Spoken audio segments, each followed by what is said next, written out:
بے مقصد سوال کرنا آدھا علم ہے، لیکن آپ اپنے علم میں اضافے کے لیے سوال کریں گے. آپ بحث کے لیے اور نئے سے نیا دروازہ کھولنے کے لیے اور پہیلی کے لیے سوال نہیں کریں گے.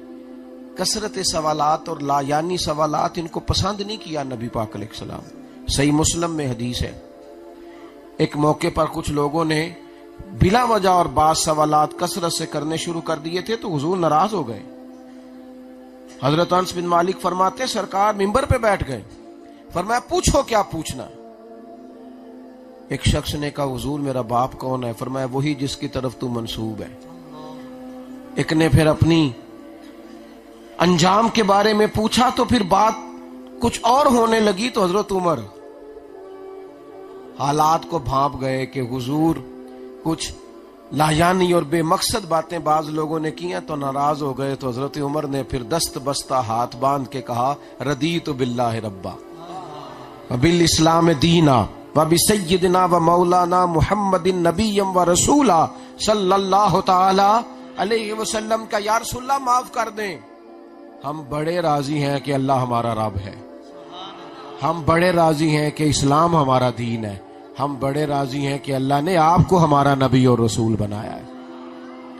سوال تو کیا جائے گا. آپ بنی اسرائیل کی حالت دیکھیں نا، آپ وہ دیکھیں سورۃ البقرہ میں پہلے پارے میں ان سے کہا ہے گائے ذبح کر دو، تو کرنا تو عمل چاہیے تھا نا، اسے ذبح کرتے. وہ کہنے لگے رنگ کیسا ہو، بچڑی ہو کہ جوان ہو، دیکھنے میں کیسی، کرنا نہیں نہ چاہ رہے تھے.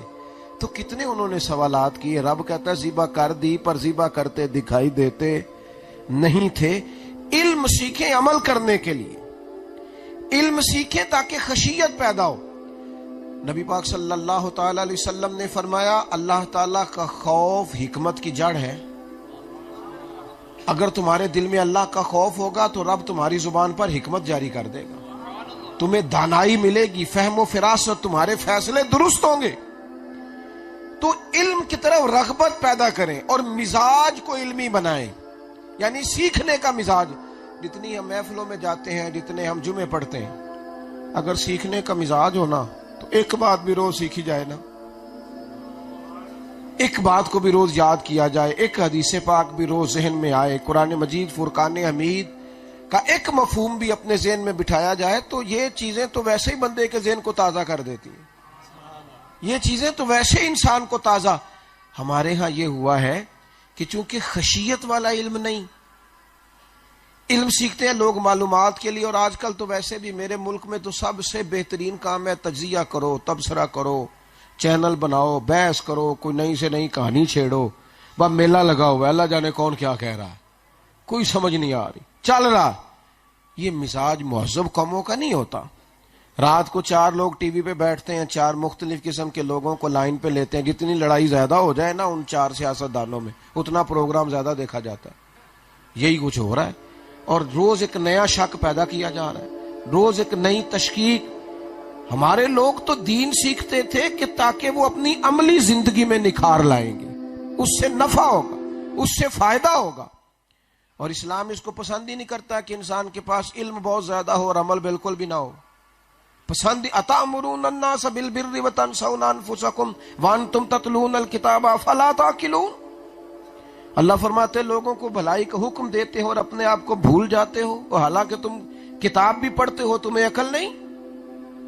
قول و فعل کا تضاد، کہنا کچھ اور کرنا. جب بندہ اپنے علم کے مطابق عمل کرتا ہے نا تو سب سے زیادہ سکون وہ خود محسوس کرتا ہے. اسے سب. اور صحابہ کا مزاج یہ تھا کہ وہ نا ان کے پاس جب کوئی بات آئی علم کی تو انہوں نے اس پر عمل کیا اور اس کا انہوں نے مزہ لیا. ہمیں سالوں ہو گئے لا یعنی گفتگو، بے مقصد سوالات. کوئی وہ ہمارے ایک بزرگ ہیں سمجھانے کے لیے ایک دن کہنے لگے، میں ایک جگہ تقریر کرنے گیا تو ایک بزرگ نے مجھے روک لیا.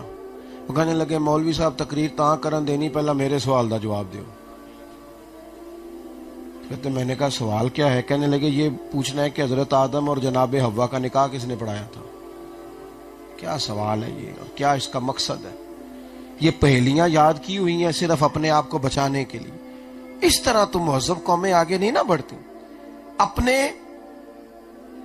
عمل میں بہتری لانے کے لیے صحابہ کے پاس جب کوئی چیز آئی نا، آیت نازل ہو گئی لن تنالوا البر حتی تنفقوا مما تحبون، تم ہرگز بھلائی کو نہیں پہنچو گے جب تک اپنی پیاری چیز راہ خدا میں خرچ نہ کرو۔ آیت نازل ہو گئی۔ اب انہوں نے اس کو پڑھا ہوگا، سنا ہوگا، ہم سمجھتے ہیں شاید ہماری طرح بس لیا، کچھ دیر اس کا ذوق لیا اور چھٹی ہو گئی۔ یہ نہیں ہوا۔ ایک شخص کو کہتے ہیں مجھے گھوڑا بڑا پیارا تھا اپنا، جب میں نے آیت سنی تو میں گھوڑا لے کے دروازہ رسول پہ حاضر ہوا، حضور مجھے بڑا پیارا ہے، اللہ کے رستے میں قبول کر لیں۔ حضرت ابو طلحہ انصاری رضی اللہ تعالیٰ عنہ کے پاس باغ تھا، فرماتے ہیں وہ میں نے بڑی محبت سے بنایا تھا، سنوارا تھا، سینچا تھا، پیار تھا۔ قرآن نازل ہو گیا، اب میرا دل کر رہا تھا کہ میں نہ اس پر عمل کروں۔ میں نے یہ سن لی ہے نا آیت کہ پیاری چیز خرچ کرنی ہے، میں نے چاہا اب عمل کروں۔ مجھے وہ باغ پیارا تھا، میں نے اپنے ہاتھوں سے اس میں پھل پھول لگائے تھے۔ فرماتے ہیں میں وہ باغ کی بات لے کے حضور کی بارگاہ میں حاضر ہوا، یا رسول اللہ مجھے پیارا بڑا ہے۔ رب کہتا ہے بھلائی تب ملے گی جب پیاری چیز خرچ کرو گے، حضور میرا باغ قبول فرما لیں۔ یہ جو بندے کو مزہ ملتا ہے نا، یہ جو بندے کو سرور ملتا ہے نا، یہ جو ویسے بھی ہمارے ہاں نا کچھ لوگ ایسے ہیں جنہوں نے ارادہ کیا کہ ہم نے نہیں خرچ کرنا، خرچ کریں گے کروڑ پتی لوگ، ہم نے نہیں خرچ کرنا، ہم نے نہیں دینا راہ خدا میں۔ کچھ لوگ خیال نہیں کرتے، اتنے غریب ہوتے نہیں لوگ ہماری گلی میں جتنا ہم شور کرتے ہیں، اتنے زیادہ غریب نہیں ہوتے۔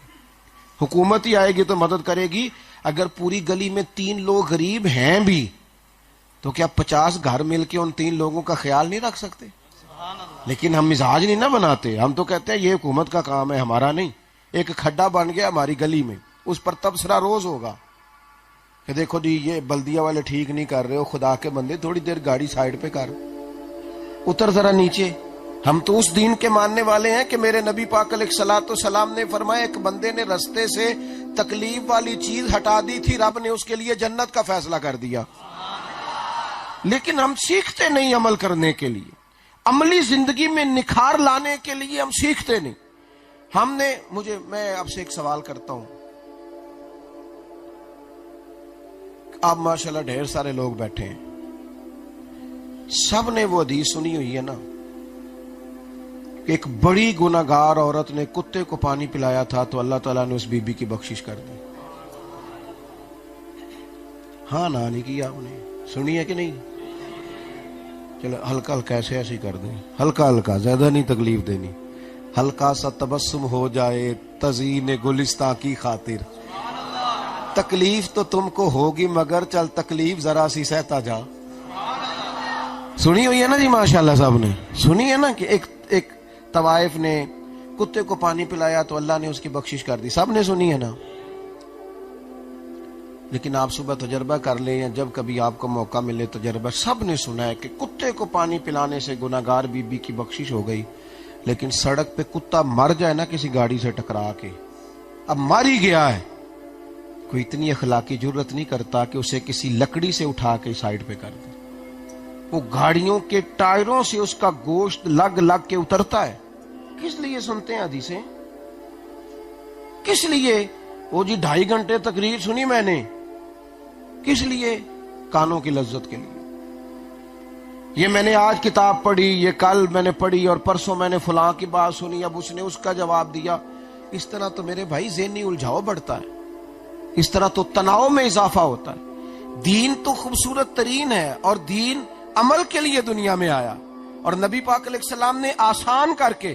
صحابہ فرماتے ہیں، حضرت عائشہ صدیقہ رضی اللہ تعالیٰ عنہ کہتی ہیں اگر حضور کو 2 چیزوں میں اختیار دیا جاتا نا، یا رسول اللہ صلی اللہ علیہ وسلم اپنی امت کے لیے یہ اختیار کر لیں یا یہ کر لیں، حضور وہ اختیار کرتے جو امت کے لیے آسان ہوتا۔